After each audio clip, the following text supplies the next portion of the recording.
학교는 학생들에게 가장 안전해야 할 공간이지만 대전에서 발생한 초등학생 피살 사건은 그 믿음을 송두리째 무너뜨렸습니다.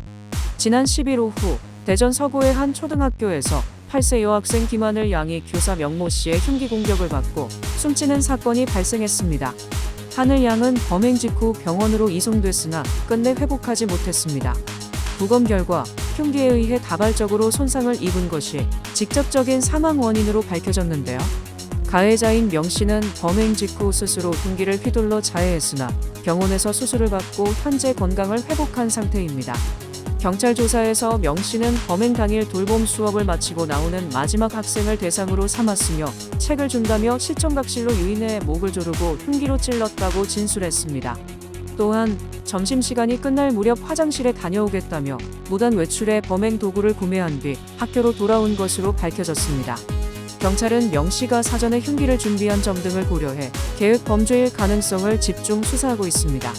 조사 결과 사건 발생 전부터 명 씨의 이상 행동이 여러 차례 목격됐음에도 학교 측과 교육청의 대응이 미흡했던 것으로 드러났는데요. 명 씨는 지난해 12월 우울증 진단서를 제출하고 6개월간 휴직을 신청했으나 21일 만에 같은 의사에게서 일상생활이 가능하다는 진단을 받고 복직했습니다. 복직 이후에도 동료 교사의 팔을 꺾거나 목을 조르는 등 폭력적인 행동을 보였고 교사 업무용 사이트 접속이 원활하지 않다는 이유로 컴퓨터를 부수는 등 문제를 일으켰습니다. 이러한 행동이 계속되자 교육청 장학사들은 사건 당일 오전 학교를 방문해 조사에 나섰습니다. 이들은 명 씨에게 병가나 연차를 사용하도록 권고하라는 조치를 내렸으나 정작 명 씨와의 직접 면담은 하지 않았습니다. 교장과 교감에게 출근을 제한하라는 권고를 전달했으나 보다 강력한 조치는 이루어지지 않았습니다. 학교 측 역시 명 씨를 교감 옆에서 근무하도록 조치했을 뿐 퇴근을 막거나 강제 휴직 조치를 취하지 않았는데요. 결국 명 씨는 점심시간 이후 무단 외출에 흉기를 구매한 뒤 복귀했고 오후 4시 30분경 퇴근하겠다며 교무실을 나가 범행을 저질렀습니다. 사건 발생 후 약 1시간 뒤인 오후 5시 47분 하늘 양의 할머니가 학교 2층으로 빨리 오라며 하늘 양의 아버지에게 전화를 걸었고 그제야 사건이 수면 위로 드러났습니다.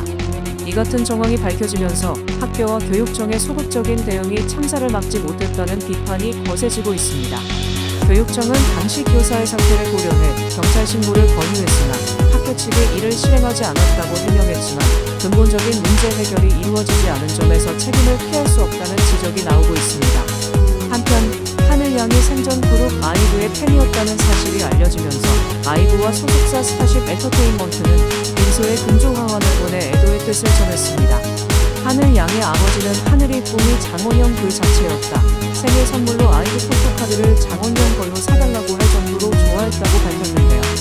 그러나 일부 언론이 이를 두고 강요라는 표현을 사용하며 논란을 부추기자 하늘 양의 아버지는 직접 불편한 심경을 밝혔습니다. 그는 장원영 씨가 와주길 부탁한 것은 말 그대로 강요가 아니라 아이가 가장 보고 싶어 했던 사람을 지금이라도 보여주고 싶은 아빠의 마음이었다며 함부로 쓰인 기사들이 더 큰 고통을 준다고 호소했습니다. 하늘 양의 아버지는 이번 사건을 계기로 하늘입법 제정을 촉구했습니다.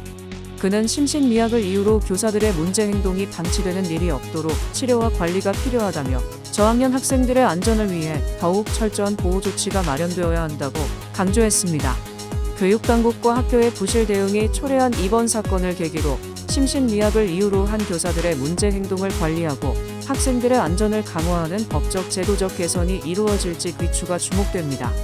오늘 준비한 소식은 여기까지입니다. 영상이 유익하셨다면 좋아요와 구독 부탁드립니다.